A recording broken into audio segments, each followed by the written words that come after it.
Assalamualaikum warahmatullahi wabarakatuh.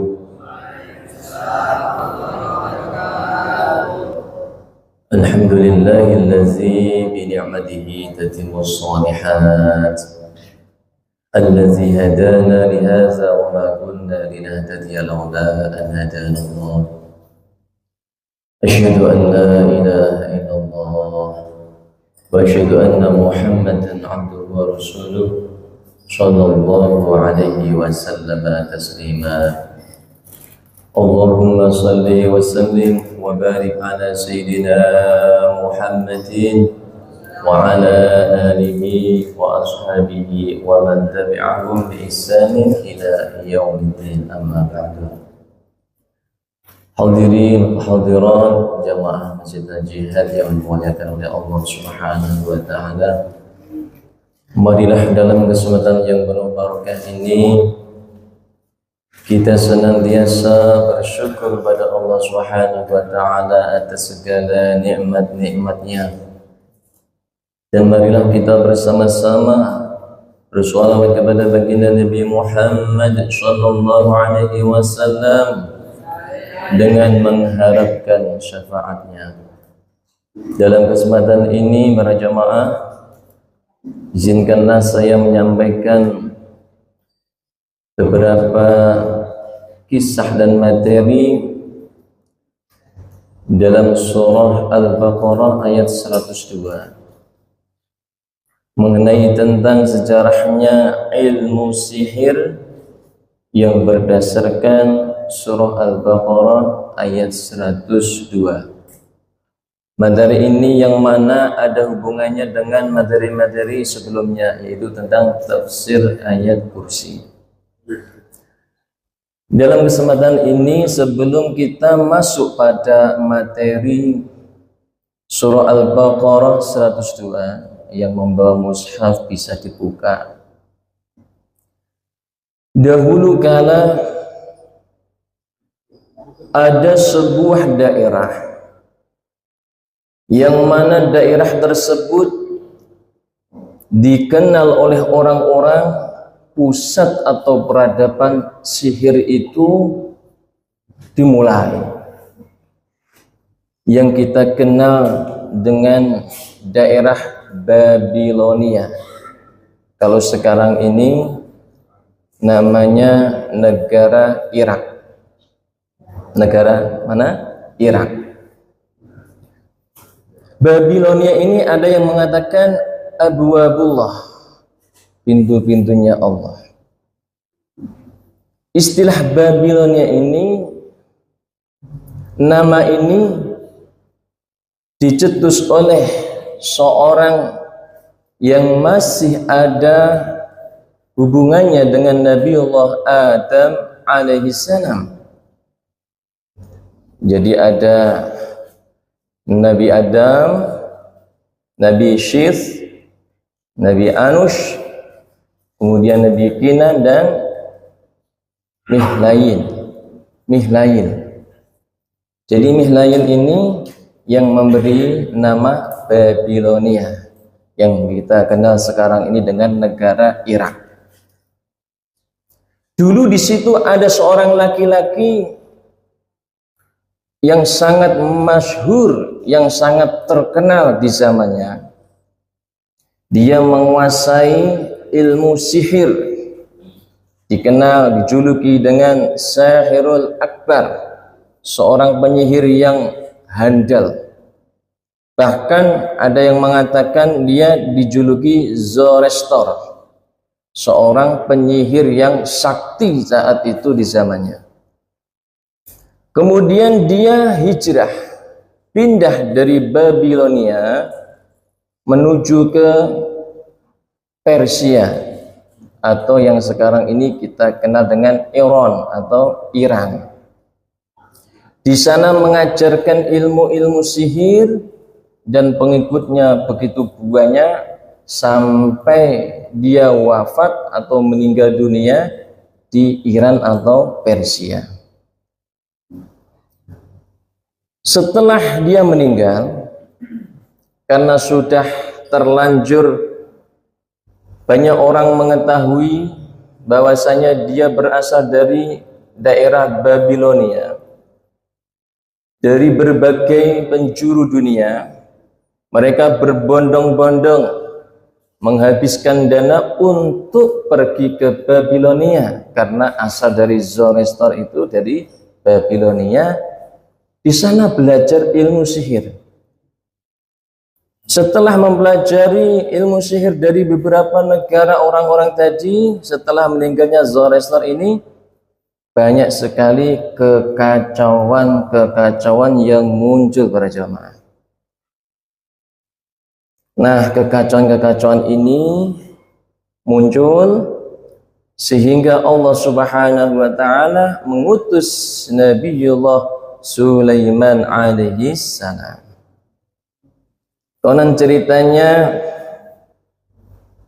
Zoroaster ini mewarisi ilmu-ilmu sihir yang begitu hebat. Ada yang mengatakan ilmu sihir itu sudah ada sejak zaman Nabi Ibrahim. Ada yang mengatakan sejak zaman Nabiullah Musa alaihi salam. Ada yang mengatakan zamannya Harut dan Marut dan lain sebagainya. Setelah kondisi kacau saat itu, sepeninggalnya Zoroaster ini, banyak orang yang mempelajari sihir tidak terkendali. Banyak orang yang tiba-tiba sakit. Banyak orang-orang yang tadinya rumah tangganya bagus, tiba-tiba cerai, pisah, buyar, karena ulah dari orang-orang yang mempelajari sihir saat itu dari Babilonia. Kemudian Allah Subhanahu wa taala mengutus Nabi Sulaiman untuk mentertibkan, untuk meluruskan yang namanya sihir. Kemudian Allah Subhanahu wa taala setelah mengutus Nabi Allah Sulaiman yang saat itu mempunyai tangan kanan seorang laki-laki namanya Asif bin Barhiyah. Asif bin Barhiyah ini dulu pernah duel, ya, adu kemampuan, adu kesaktian dengan jin Ifrit yang diabadikan di dalam Al-Quran surah An-Naml ayat 38, 39 dan 40 yang berbunyi, Qala ya ayyuhal mala'u ayyukum ya'tini bi'arshiha qabla an ya'tuni muslimin. Qala ifritun minal jinni ana atika bihi qabla an taquma min maqamik wa inni alayhi laqawiyyun amin. Qala allazi indahu ilmun minal kitabi ana atika bihi qabla an yardadda ilayka tarfuk فلما رآه مستقرا عنده قال هذا من فضل ربي إلى آخر آية. Ketika Nabiullah Sulaiman alaihissalam mengadakan sayembara kepada para pembesar-pembesar dari golongan jin dan manusia, siapa yang mampu di antara kalian yang memindahkan singgasananya Ratu Bilqis di hadapanku sebelum Ratu Bilqis dia datang kepadaku dan menyerahkan diri. Akhirnya apa? Qala ifritu minal jinni ana atika bihi qabla an taquma min maqami. Pasang badanlah dari golongan jin yang namanya ifrit, digambarkan punya tanduk dan lain sebagainya, menyeramkan. Saya siap memindahkan singgasana Bilqis di hadapanmu sebelum antaku mamim maqamik, sebelum engkau berdiri dari tempat dudukmu. Wa inni alaihi laqawiyyun amin. Nah ini ciri khas dari bangsa jin yang tidak baik itu pasti akan selalu aku ini kuat, wa ini alaihi laqawiyyun amin, aku ini kuat dan terpercaya. Itu ada unsur sombongnya. Kemudian ada dari golongan manusia namanya Asif bin Barhiyah, ini orang yang sangat cerdas, jenius, dan mampu menguasai ilmu-ilmu dari berbagai hal. Qala allazi indahu ilmun minal kitabi an atika bihi qabla an yartadda ilaika turf. Dari golongan manusia pasang badan, saya baginda siap memindahkan singgasana Bilqis di hadapan panjenengan sebelum engkau mengedipkan mata. Ini lebih hebat lagi, lebih cepat lagi. Kalau jin tadi masih membutuhkan waktu beberapa detik. Kalau Asif bin Barhiyah ini hanya hitungan detik mungkin. Tik gitu ya. Karena sebelum berkedip mata. Setelah berkedip Nabi Sulaiman, singgasana sudah berada di hadapan Nabi Sulaiman alaihi salam. Falamma ra'ahu mustaqirran indahu qala hadza min fadli rabbi. Setelah Nabi Sulaiman mengedipkan matanya singgasana di hadapannya dan beliau berkata qala hadza min fadli rabbi. Ini adalah karunia Tuhanku. Jamaah yang dimuliakan oleh Allah Subhanahu wa taala. Ternyata dahulu itu luar biasa perjuangan orang-orang. Perjuangan para jin ini luar biasa. Demi apa? Merebut di antara mereka siapa yang paling unggul. Dan alhasil singkat cerita sayembara tersebut dimenangkan oleh dari golongan manusia yang namanya siapa? Asif bin Barhiyah. Karena keberhasilan Asif bin Barhiyah ini dipercaya oleh Nabi Sulaiman alaihissalam, para jamaah, dipercaya. Setiap visi misi dari Nabi Sulaiman mesti berhasil. Kalau yang ditugaskan Asif bin Barhiyah.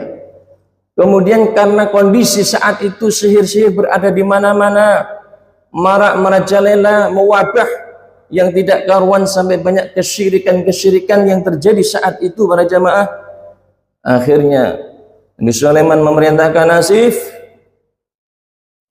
baik baginda, tolong tertibkan orang-orang yang memiliki ilmu sihir, kitab-kitabnya, buku-bukunya, rampas semuanya.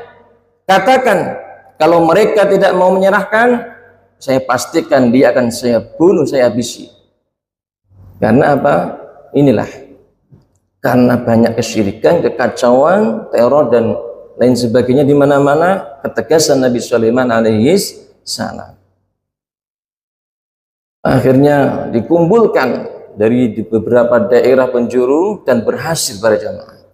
Kitab-kitab sihir yang jadi andalan dari Babilonia ini dikumpulkan dan terkumpul satu peti besar yang saat itu disimpan di bawah singgasana Raja atau Nabi Sulaiman alaihi salam. Dan beliau berkata, atau sumber kalau bahasa Jawa itu, sumber.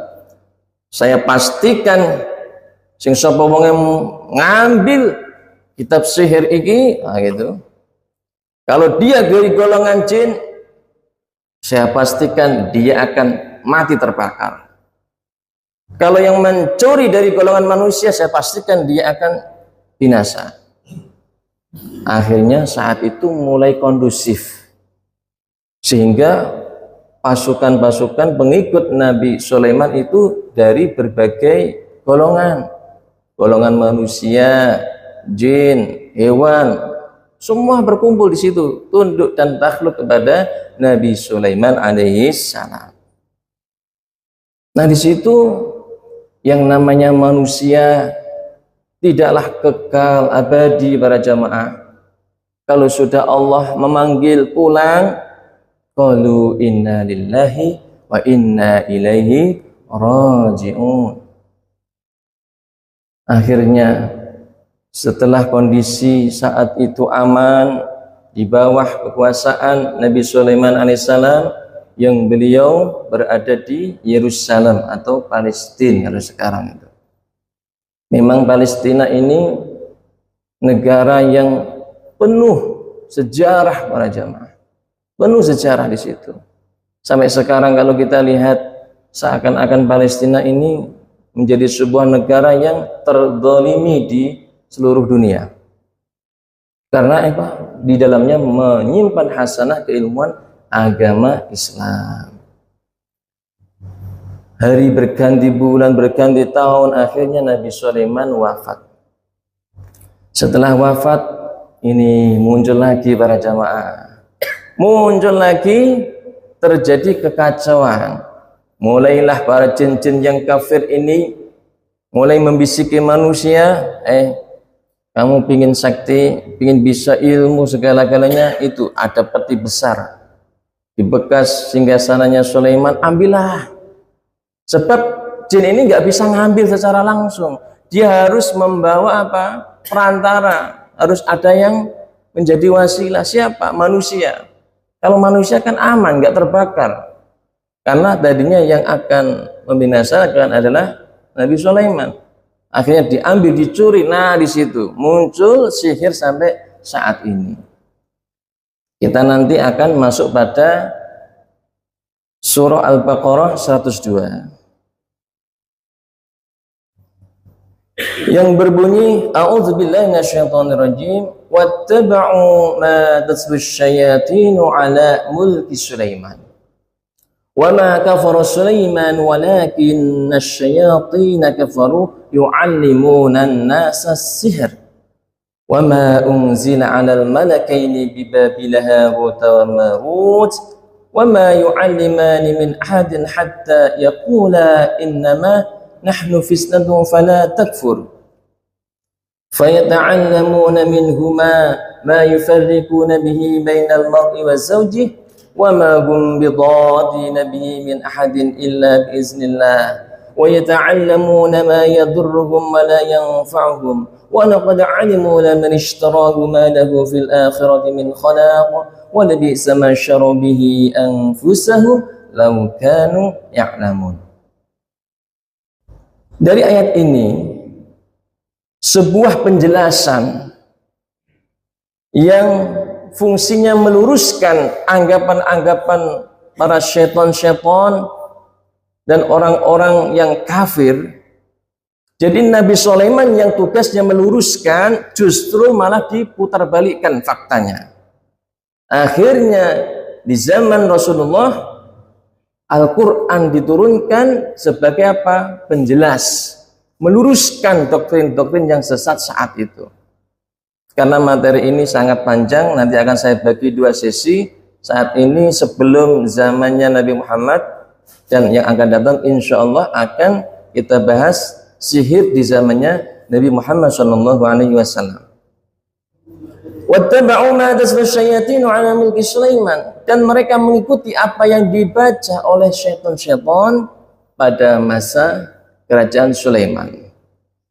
Nah, jadi orang-orang saat itu banyak yang mengikuti mantra-mantra yang diajarkan oleh siapa? Syaitan.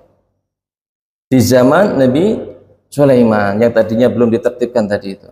Wa ma kafara Sulaimanu walakinna syayatina kafaru yu'allimuna an-nasa sihra. Nabi Sulaiman tidaklah kafir. Nah, ini penjelasan. Nabi Sulaiman itu lurus, tidak kafir. Walakinna syayatina kafaru yu'allimuna an-nasa sihra. Yang kafir itu adalah syaitan-syaitan yang mengajarkan manusia ilmu sihir. Tadi itu Sulaiman sudah nggak ada, itu lo ambil itu kitab itu dalam peti itu. Ini yang ngajari siapa? Syaitan, jin yang kafir. Karena di dalam Al-Quran biasanya kalau menggunakan fi'lul mudhari', yu'allimuna berasal dari allama yu'allimu ta'liman wa huwa mu'allimun, dan seterusnya. Itu kalau fi'il mudhari', di situ yu'allimunan nasa, as-sihra. Mengajarkan, menggunakan fi'lul mudhari' itu mempunyai faedah fi'lul mudhari'i yufidul istimrar, yaitu memiliki zaman terus-menerus yang namanya sihir yang diajarkan oleh syaitan. Bahkan sampai sekarang, sampai hari kiamat, yang namanya syaitan atau sihir yang diajarkan oleh syaitan itu selalu ada. Maka jangan sampai kita punya keyakinan sihir itu tidak ada. Sihir itu sampai hari kiamat. Karena yu'allimunan nasa sihra. Karena yang mengajarkan adalah syaitan. Karena mempunyai zaman terus-menerus yang namanya syaitan ini mengajarkan ilmu sihir pada manusia yang sesat. Wa ma unzila 'alal malakaini bi Babil Harut Marut. Dan apa yang diturunkan kepada dua malaikat dari Babilonia, yaitu Harut dan Marut. Nabi Sulaiman difitnah, dikambing hitamkan, dianggap sesat oleh orang-orang kafir dan para setan-setan atau jin-jin kafir. Tidak puas berhenti di situ, Harut dan Marut, malaikatnya Allah ini juga difitnah para jamaah. Kalau ada orang Yahudi itu kerjanya emang balas dendam dan harus selalu menang. Itu karakter orang Yahudi. Walan tarda anggal yahudu walan nasara hatta tattabi'a millatahum. Dia nggak puas sebelum dirinya apa? Menang. Itu orang Yahudi seperti itu. Nah, ternyata Harut Marut malaikatnya Allah ini juga difitnah di dalam apa? Kisah-kisah yang kita sebut dengan kisah Israiliyat. Kisah palsu yang dibuat-buat oleh orang Yahudi, orang Bani Israel. Kisah palsunya apa? Diceritakan Harut Marut itu malaikatnya Allah diturunkan ke bumi.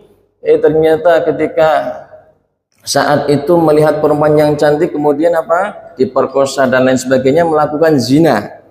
Karena dia melakukan zina, akhirnya nggak bisa kembali lagi ke langit dan akhirnya apa? Menjadi hina di muka bumi. Itu perilaku orang-orang Bani Israel yang padahal Harut Marut itu meluruskan sejarah-sejarah, meluruskan ilmu-ilmu sihir yang pada dasarnya ilmu sihir itu ada sebagai ujian bagi manusia.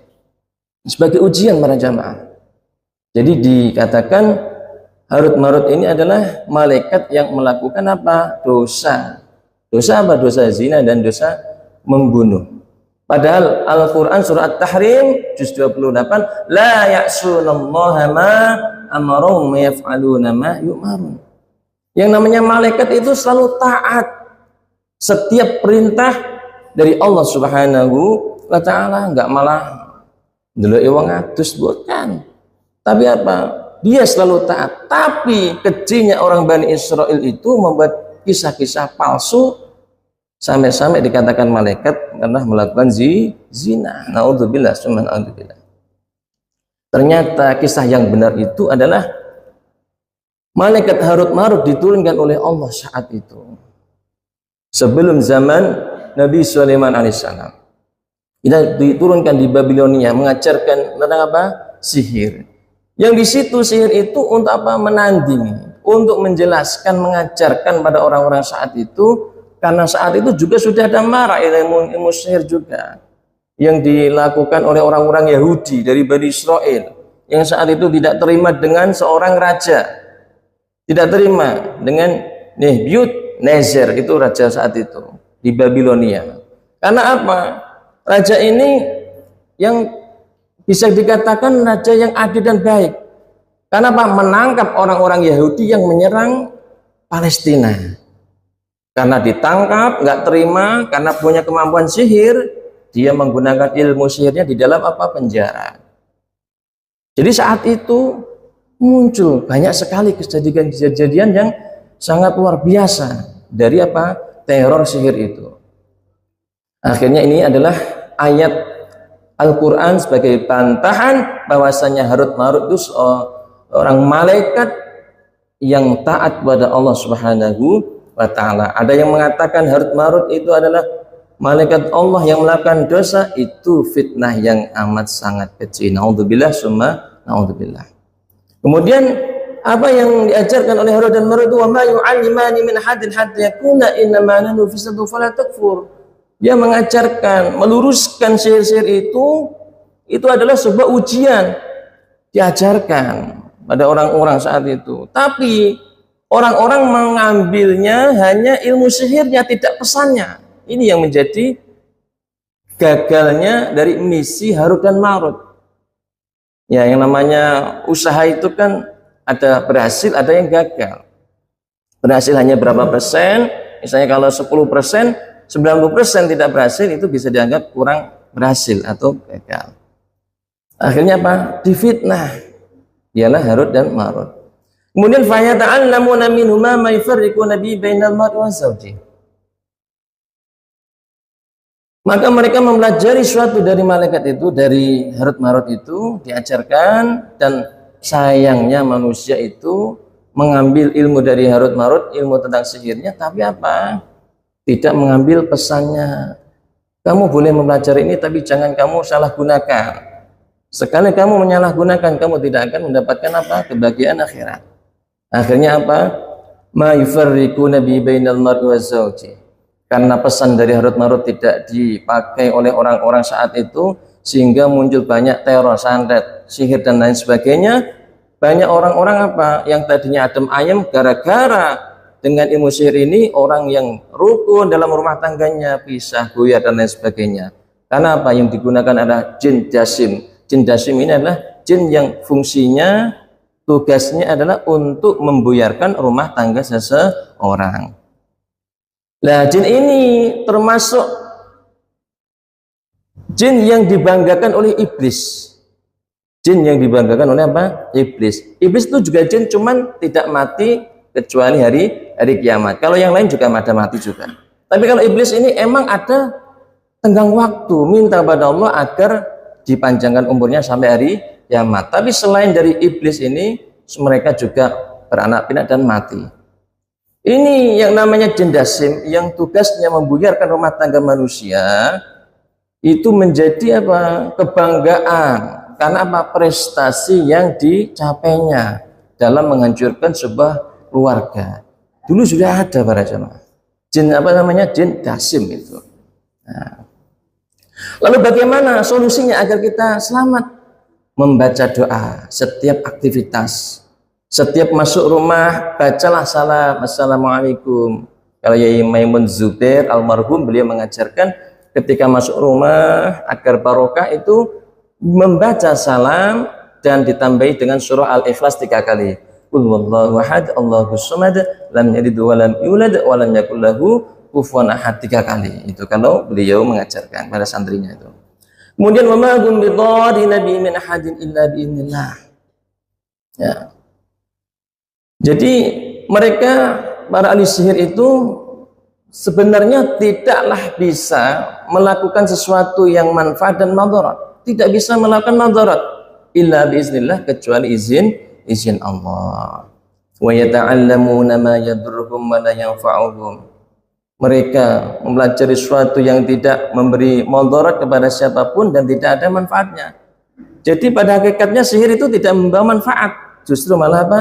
Madarat. Tapi madarat itu bisa terjadi illa biiznillah, kecuali izin Allah. Wa ma wa laqad alimu laman ishtarahu ma la fil akhirati min khalaq. Dan sesungguhnya mereka telah meyakini bahwa barang siapa yang menukar kitab Allah dengan sihir, itu tidaklah baginya keuntungan di akhirat. Jadi orang yang mempelajari sihir, mempercayai sihir pada saat itu dan mengajarkan dan mengamalkannya, dia tidak akan mendapatkan kebahagiaan akhirat. Wala bi'sa ma syaru bi anfusahum. Terakhir, lau kanu ya'lamun. Yang namanya sihir itu perbuatan yang amat sangat jahat, dan orang yang mempelajarinya, mengamalkannya, dia tidak akan mendapatkan keuntungan di akhirat kalau kanu ya'lamun, kalau mereka mengetahuinya. Jamaah yang dimuliakan oleh Allah, ini adalah sejarah singkat dan suatu bantahan dari Allah Subhanahu wa taala bahwasanya sihir-sihir itu emang benar-benar ada dan dilakukan oleh syaitan, bukan dilakukan oleh Nabi Sulaiman atau Harut Marut, tapi yang mengajarkan kesesatan sihir ini adalah syaitan. Demikian para jamaah, insya Allah kita akan lanjutkan sesi berikutnya, sihir di zaman Nabi Muhammad Sallallahu Alaihi Wasallam. Demikian sedikit yang bisa saya sampaikan, kurang lebih mohon maaf. Wallahul muwaffiq ila aqwamit thoriq. Wassalamualaikum warahmatullahi wabarakatuh.